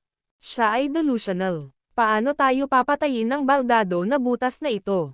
Sa kanyang panaginip, ang 4 na Diablo ay hindi kailanman natakot kay Levi, kahit na sa kanyang tuktok bilang Diyos ng digmaan, lalo na sa kanyang kasalukuyang estado. Siya ay nagmamakaawa para sa kanyang kamatayan. Tanga *S. Anong pabigat? Si Draken at ang kanyang mga tauhan ay nagngangalit sa galit. Nanlumo na sila sa pagkabigo sa misyon at pagkawala ng kargamento. Ang tila hanggal na kilos ni Levi ay nagpapasiklab lamang ng kanilang galit. Napangisi si Stan. Ikaw ay baldado, paano mo kami papatayin? Sinong nagsabi sa'yo baldado ako? Nakangiting tumango si Levi sa kanila. Natigilan ang lahat sa gulat sa kanyang sinabi. Gumapang ang pagdududa sa mga ekspresyon ng 4 na Diablo at ng kanilang mga kampan. Si Draken at ang kanyang mga tauhan naman ay nagtinginan sa isa't isa na parang hindi makapaniwala. Totoo kaya ito? Kay ikaw. Bago natapos ng Venomous Lord ang kanyang tanong, tumayo si Levi at bumaba ng sasakyan. Ang kanyang mga hakbang ay mukhang masyadong matatag para sa isang taong di umano'y may kapansanan. Hingal ng pagtataka ang Bamalot sa karamihan. Ang kanyang panlilinlang ay hindi inaasahan bilang ito ay nakakabaliw. Wala namang naging mali sa mga paa ni Levi kung tutuusin. It was all a setup. Naisip ni Draken at ng iba pa na malapit nang lumabas ang kanilang mga mata sa kanilang mga bungo. Ang layunin ng mga Dragonites sa pagpapadala kay Levi ay naging malakas at malinaw. Ang mga Dragonites ay hindi mga hanggal, at hindi sila kailanman nagpapadala ng isang taong may pisikal na hamon sa ganoong mahalagang tungkulin. Ilang taon nang gumaling si Levi. Sa pagkakataong iyon, ang 4 na Diablo ay mukhang nabigla. Isang magkatulad na kaisipan ang sumagi sa kanilang isipan. Maraming kasamaan ang inalis na wakas, kahit na sinabi ng aming mga source na ito ay ginawa ng nakaraang Crown King. Kaya si Levi Garrison ay nasa tip-top na kalusugan. Pinaglaruan mo kaming lahat para tanga. Nanunuya ang makamandag na Panginoon. Paano pa kita maaakit sa iyong mga pinagtataguan? Ang bastos na sagot ni Levi. Ang apat na Diablo ay tila hindi nababagabag sa kabila ng pagiging outmaneuver ni Levi. Walang halaga sa amin ang paggaling mo. Kahit nasa taas mo, hindi mo kami matatakot. Hindi kami natatakot sa iyo. Panahon lang ang pagpatay sa iyo, nobela. Ang apat na Diablo ay may lubos na kumpiyansa sa kanila at sa kanilang mga kampan sa pakikipaglaban. Ang kawalan nila ng takot ay kumalat sa takot sa pamamagitan ni Drakon at ng kanyang mga tauhan. Nawala na ang kanilang munting tanglaw ng pag-asa. Kahit nakabawi si Levi, hindi siya kalaban sa Four Devils. Ang video na ito ay edited by Herban TV. Kabanata 1355. Hindi matalinong maliit ang apat na Diablo, kahit na si Levi ay nasa kanyang kalakasan. Hindi sila ililista bilang most wanted na mga kriminal sa Erudia kung hindi. Malaki rin ang banta ng hukbo ng mga nakamaskarang kampan. Parang isang imposibleng matchup. Ang kamatayan ni Levi ay isa lamang foregone conclusion. Walang naramdaman si Drakon at ang kanyang mga tauhan kundi kawalan ng pag-asa sa sitwasyon. Kasabay nito, sinisisi nila ang kanilang sarili sa kanilang sariling kawalan ng kakayahan. Inihayag ni Levi, bibigyan kita ng dalawang pagpipilian. Una, maaari kang lumuhad at isuko ang portfolio. Kung hindi, papatayin kita at ako mismo ang kukuha ng portfolio. Pumili ka. Kung ako sa iyo, pipiliin ko ang isa. Ang kanyang mga salita ay dumating bilang isang nakakagulat, dahil siya ang halatang underdog sa laban na ito. Ang kanyang kapangahasan sa pagpili ng kanyang mga kaaway sa kanilang kapalaran ay nagmukha siyang baliw. Maging si Drakon at ang kanyang mga tauhan ay hindi maiwasang mapatulala sa inasal ni Levi. May maluwag bang tornilyo sa ulo niya o ano? Samantala, ang mga kaaway ni Levi ay nagalit. Hindi pa sila nakatagpo ng ganyang bastos na tanga. Ganyan kabastusan. How dare you provoke us? Halos lumabas ang singaw mula sa ulo ng apat na Diablo. Mga sir, bumibili siguro ng oras si Levi ha. Dapat nating supilan siya ng mabilis at umalis, maingat na tinig ng isa sa mga nakamaskarang kampan. Tama ka, bumibili siya ng oras para dumating ang mga reinforcement. Patayin siya. Kailangan na nating umalis. Utos ng makamandag na Panginoon. Sa loob lamang ng isang segundo, 20 o higit pang nakamaskarang mandirigma ang nakasuhan kay Levi. Lahat sila ay bihasa sa kanilang craft, umusbong mula sa nakaraang labanan na ganap na hindi nasaktan. Hindi nakatiis si Drakon at ang kanyang mga tauhan na panoorin ang hindi pantay na laban. Kung may nangyari kay Levi, matatalo sila for good. O Diyos, hindi siya maaaring mamatay. Mawawala ang lahat kung mamatay siya. Kayong lahat ay patay na karne. Deklara ni Levi habang kumukuha ng espada. Sa susunod na saglit, mabilis siyang tumakas sa pulutong ng mga kaaway na parang kidlat. Kumikislap si Light sa mabilis na sumasayaw na espada ni Levi. Makalipas ang ilang segundo, si Levi ay nakasakay sa pulutong ng 20 lalaki at napunta sa harap ng apat na Diablo. Ito ay isang hindi kapani-paniwalang tanawin.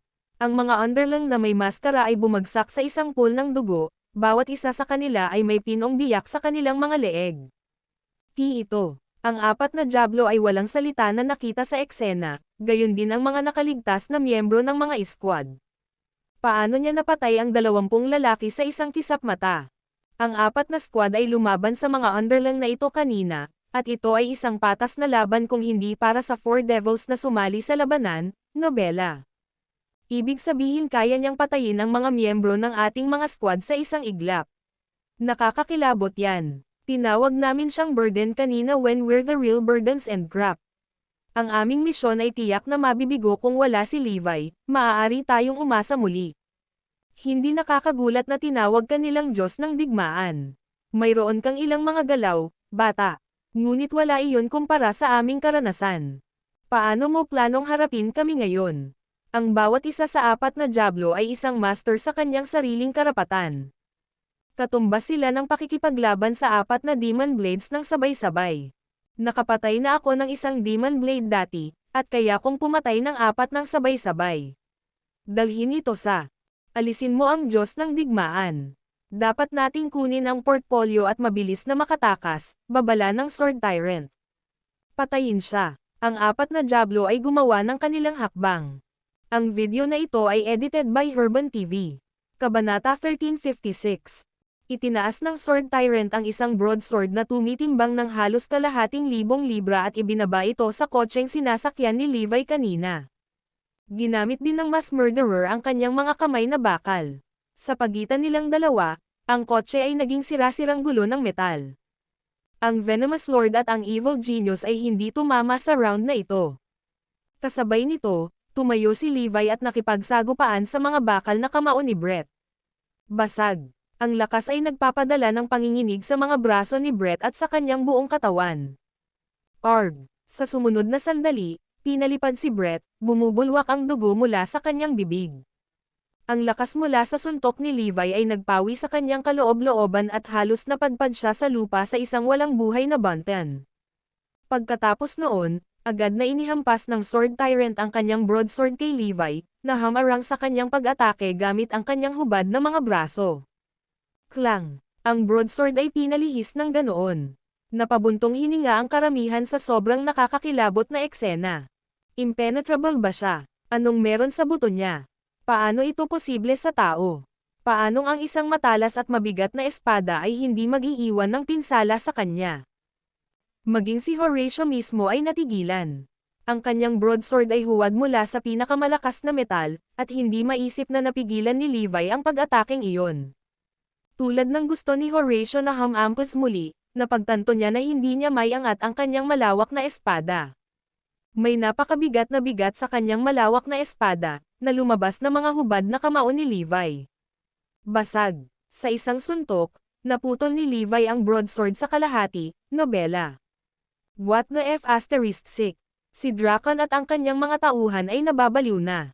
Hindi ito kapanipaniwala. Kinuha ni Levi ang kalahati ng sirang broadsword at inihagis ito sa ulo ni Horatio, na walang awang tinapos ang kanyang buhay. Nang makita iyon, nataranta ang Venomous Lord at ang Evil Genius. Sira tayo. Hindi tayo ang kaparehan niya. Kinuha ng Venomous Lord ang portfolyo at tinakbo ito. Samantala, ang Evil Genius ay naghagis ng isang kasangkapan sa direksyon ni Levi para bawiin siya. Sumabog ang mga gamit nang bumagsak ito sa lupa, na nilamon ng apoy ang lugar. Sa pagmamadali nilang makatakas, hindi pinansin ang kinaroroonan ni Levi. Gayunpaman, ang susunod na pagkakataon na nakita nila si Levi ay nang ang huli ay nakatayo sa harap nila. Hindi mo ako maaaring saktan ng iyong mga kagamitan sa ganoong bilis. Sampal. Sinampal ni Levi ang Evil Genius at pinalipad siya. Ang Venomous Lord ay nagsimula ng ulo, ngunit mas mabilis si Levi at sinipa siya sa lupa. Ang Venomous Lord ay maaaring dalubhasa sa mga lason, ngunit ang kanyang kakayahan sa pakikipaglaban ay karaniwan. Isang sipal ni Levi ang nagpapalay sa kanya. Hindi siya makagalaw kahit gusto niya. Kinuha ni Levi ang briefcase mula sa kanya bago pa niya magawa ang anumang bagay. Maaaring nakuha mo ang iyong mga kamay sa portfolyo, ngunit tinakpan ko ng lason ang ibabaw nito. Dead meat ka. Napamura ang makamandag na Panginoon. Ngumiti si Levi. Oh, ito ba? Kumaway ang kanyang kamay, ipinakita niya ang invisible gloves na suot niya. Siya ay dumating handa. Bukod sa kanyang paghahanda, matagal nang naging immune si Levi sa iba pang mga lason pagkatapos ng kanyang pagpapahirap sa mga kamay ng Blood King Palace. Ang Venomous Lord at ang Evil Genius ay parehong natulala, gayon din si Draken at ang kanyang mga tauhan. Hindi matagumpay na nahuli ng mga Dragonites ang 4 na Diablo, ngunit natalo sila ni Levi na parang wala lang. Gaano kalakas si Levi? Hindi ba siya nalasan at nasugatan? Bakit mas malakas pa siya kaysa dati? Ito ba ay isang pinsala o isang pagpapabuti? Pagkatapos ay kinaladkad ni Levi ang Venomous Lord at ang Evil Genius sa harap niya. Kanino ang utos mo? I'll spare your lives if you answer me, hiling ni Levi. Ang video na ito ay edited by Herban TV. Kabanata 1357. Wala kaming sasabihin sa iyo. Si Erodia ay nakatali para sa pagkawasak. Mamamatay kayong lahat. Ngumiti ng masama ang Venomous Lord at ang Evil Genius habang palihim nilang ngumunguya ang nakal-alasong tableta na itinago nila sa kanilang bibig. Makalipas ang halos 1 minuto, nagsuka sila ng dugo, at ang kanilang mga mata ay umikot pabalik sa kanilang mga ulo. Ito ay isang pangit na kamatayan. Pinili nilang kitilin ang sarili nilang buhay sa halip na ilantad ang kanilang pinuno. Damn it! Binatukan ni Levi ang lupa sa pagkadismaya. Ang mga lason at gadget ay ang pinaka-hindi nahuhula ang kalaban. Kung itinakda nila ang kanilang mga isip sa kamatayan, ito ay halos imposible upang pigilan sila. Lumapit si Levi kay Drakon at sa mga nakaligtas na miyembro ng squad sa lupa. Bakas sa mukha nila ang pagkamangha at hindi makapaniwala. Agad namang humingi ng tawad si Drakon kay Levi. Nagkamali kami na tretuhin ka ng ganyan. Pero hindi mo ba naipakita ang kamay mo kanina? Bakit ka pumatol pagkatapos nating masugitan? Nakatingin ang lahat kay Levi sa pag-aabang sa kanyang sagot. Bakit siya naghintay? Kung siya ay nanakit ng mas maaga, magkakaroon ng mas maraming pinsala. Ngumisi si Levi. Binalaan ko kayo, ngunit walang nakikinig sa inyo. Sa nakikita mo bilang mga nasa hustong gulang na, dapat mong tiisin ang mga kahihinatnan ng iyong mga desisyon. 2. Nauutal ang lahat. Kung sila ay nagbigay pansin sa kanyang payo at nagbago ng kanilang ruta, hindi sila makakasagabal sa mga Diablo at sa kanilang mga dalubhasang kampan. Buhay na sana ang mga tauhan nila. Tama si Levi, kasalanan nila ang lahat. Papasanin nila ang bigat ng sisi sa nalalabing buhay nila. Ilang sandali pa ay dumating na ang mga reinforcement. Nakahinga ng maluwag ang mga Dragonites nang makita nilang ligtas ang portfolio sa mga kamay ni Levi. Salamat sa Diyos na inayos namin na sundan mo sila. Gayunpaman, umiling si Levi bilang pagbibitiw. Pero patay na silang lahat. Hindi ako nakakuha ng anumang mga pahiwatig mula sa kanila. Tagumpay pa rin ang misyon. Please wag mong sisihin ang sarili mo. Gusto naming magbigay ng respeto sa Crown King. Dahil doon, lumuhad ang mga Dragonite sa harap ni Levi.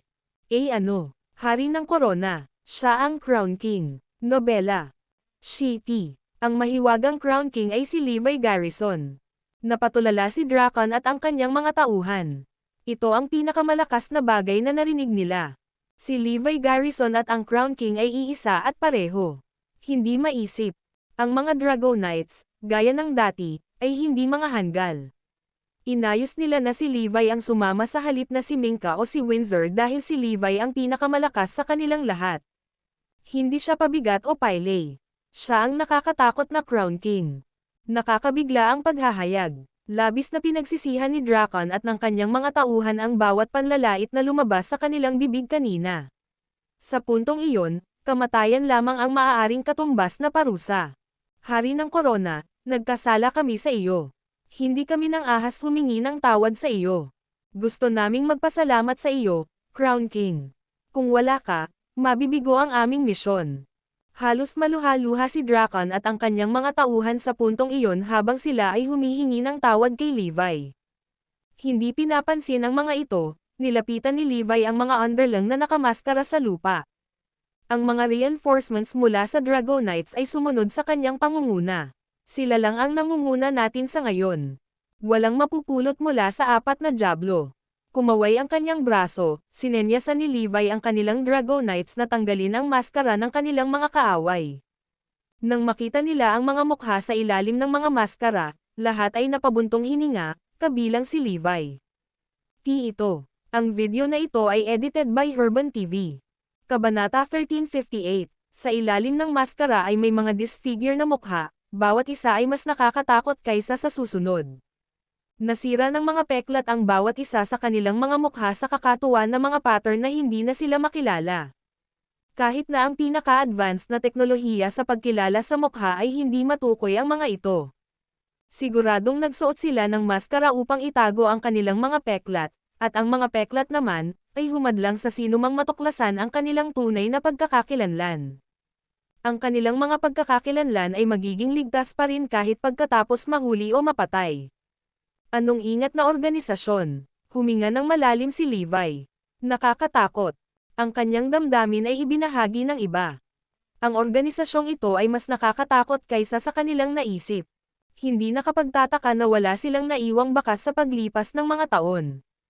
Ang kanilang pagbabantay ay naging imposible para sa isang slip-up. Ang mga traidor na tulad ng Venomous Lord ay maaaring maging pasikat, ngunit mas gugustuhin nilang mamatay kaysa ilantad ang mga sikreto ng kanilang organisasyon.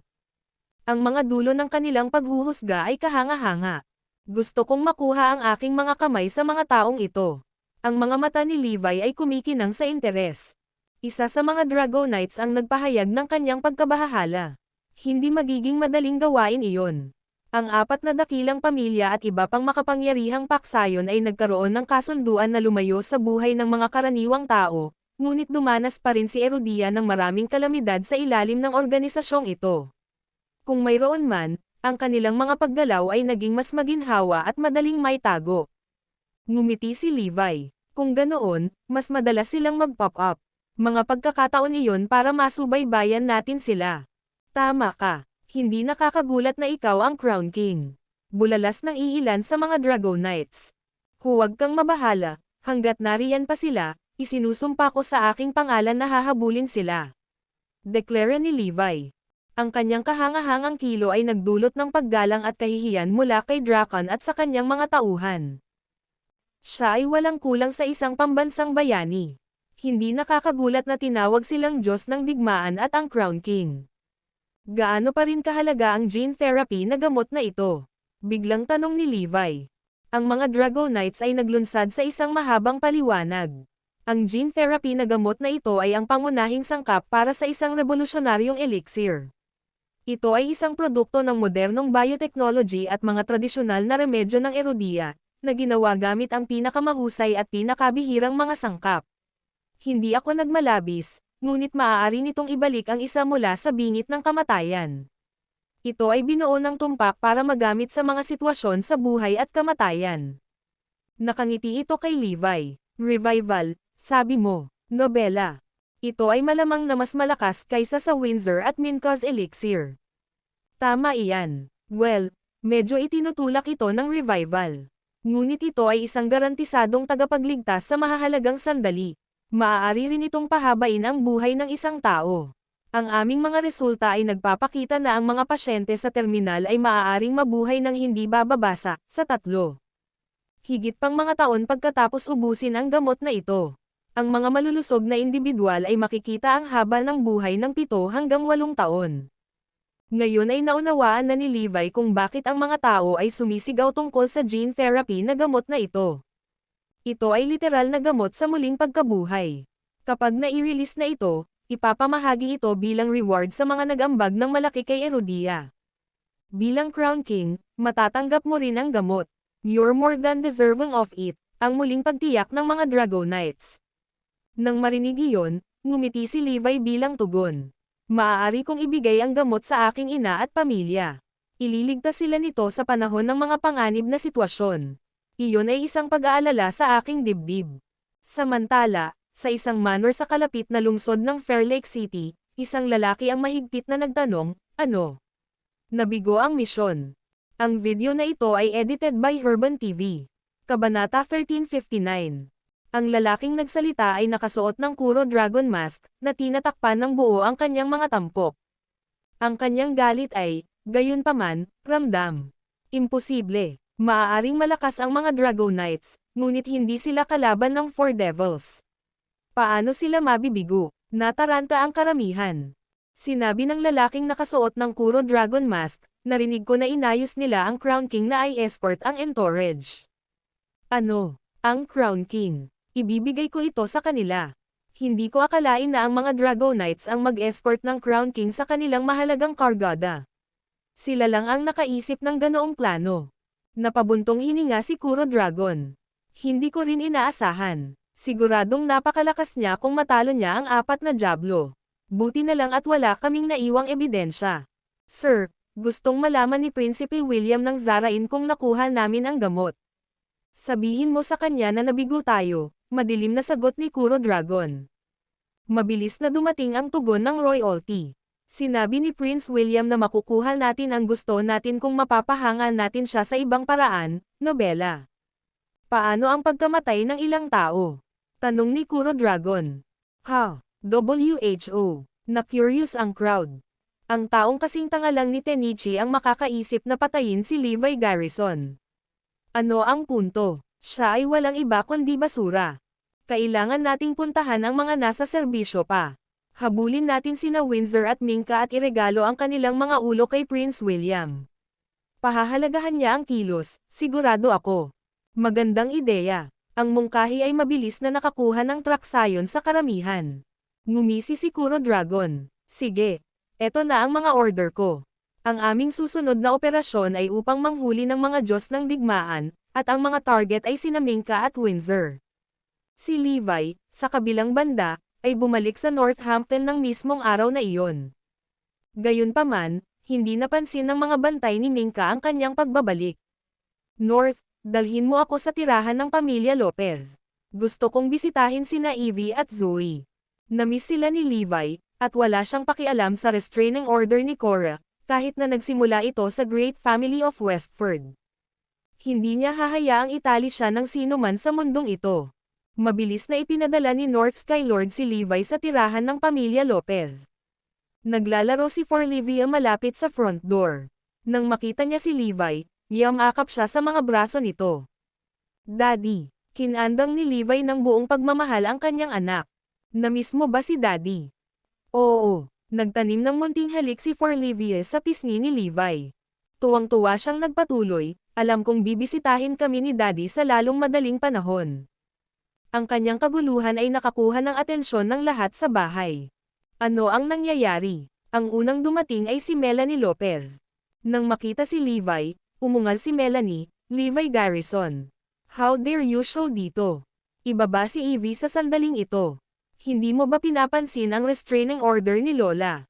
Wala kang karapatang bisitahin si Evie o si Zoe. Binigyan siya ni Levi ng maliit na balikat at nagpatuloy sa pagyakap sa kanyang anak. Kung hindi mo ibababa si Evie sa sandaling ito. Nagmamadaling lumapit sa kanya si Melanie dahil sa galit, nagbabalak na kunin si Forlivia mula sa kanyang mga braso. Ngunit bago pa niya magawa ang anumang bagay, si North Skylord ay nakaharap sa kanya at hinawakan ang kanyang palso, na pinatigil ang kanyang pag-abante. Bitawan mo ako. Hindi mo ba alam kung sino ako? Ang pamilya Lopez ay naging isa sa mga pinakakilalang pamilya kay Herodia, mas malakas kaysa sa angkan ng Garrison sa Oakland City. Ang kayabangan ni Melanie ay lumubog sa hindi maisip na sukat bilang resulta. Itinuring niya si Herodia bilang kanyang personal na palaruan, at lahat ng iba ay nasa ilalim niya. Parang may pakialam ako, napangisi si North Skylord. Tanggalin mo ang kamay mo ngayon, o patay ka. Sigaw ni Melanie. Itinaboy siya ng North Skylord bilang tugon. Nang makabawi na siya, sumigaw si Melanie, narito na si Levi Garrison. At sinusubukan niyang ilayo si Evie. Ang video na ito ay edited by Urban TV. Kabanata 1360. Ang mga utos ni Melanie ay nagdulot ng kaguluhan sa tirahan ng pamilya Lopez. Isang pulutong ng mga tao ang nagmadaling lumabas, inaalalayan ni Cora sa kanilang gitna. Ilang Ultimate Class at God Class Warriors mula sa Great Family of Westford ay tumabi kay Cora. Levi Garrison, ang lakas ng loob mo dito para makilala si Evie. Wala ka bang respeto sa restraining order? Naghahanap ka ng gulo. Sina Henry at Fabian ay nagsalita tungkol sa kanilang paghamak kay Levi. Kailangan natin siyang turuan ng leksyon. Maswerte siyang nandito si Enyo sa huling pagkakataon. Tingnan natin kung paano niya planong tumakas sa pagkakataong ito. Hindi nagtagal, pinalibutan ni Sean ang kanyang mga tauhan kay Levi at North Skylord para pigilan sila sa pagtakas. Ngumisi si Aaron at sinabing, nabalitaan kong bumalik ka para kay Zoe ngayong wala na si Enyo. Dagdag pa ni Caitlin, si Levi's always been shrewd. Dapat ay bumalik siya para makuha ang pabor ni Zoe dahil sa napakalaking kapangyarihan ng pamilya Lopez. Si Harry naman ay hinimas-himas ang kanyang balbas at sinabing, tama ka. Kung ikukumpara natin ang background ng pamilya, walang kwenta ang pamilya ni Enyo kumpara sa pamilya Lopez. Natural na sinusubukan ni Levi na magpakasaya sa kaluwalhatian ng aming pamilya. Gayunpaman, tila walang pakialam si Levi sa harap ng mga panlalait ng pamilya Lopez. Lahat ng atensyon niya ay nasa Forlivia. Hindi mo ba pinapansin ang mga salita ko? Hindi ko hahayaang makilala mo si Evie at ang kanyang ina hanggat hindi mo natutugunan ang aming mga pamantayan. Sigaw ni Cora. Pagbubuo ng sarili, tinanong niya, ano ang iyong kasalukuyang katayuan? Ako ang ama ni Evie at asawa ni Zoe. Huwag mo akong subukang magbiro. Tinatanong ko ang katayuan mo sa pagbisitang ito. Tumanggaw si Cora. Sumagot si Levi, ako ay isang mamamayan ng Erudia, at pumarito ako sa kanilang suporta.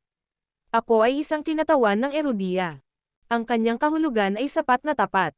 Bilang Crown King, kinatawan niya si Erudia at ang mga tao nito.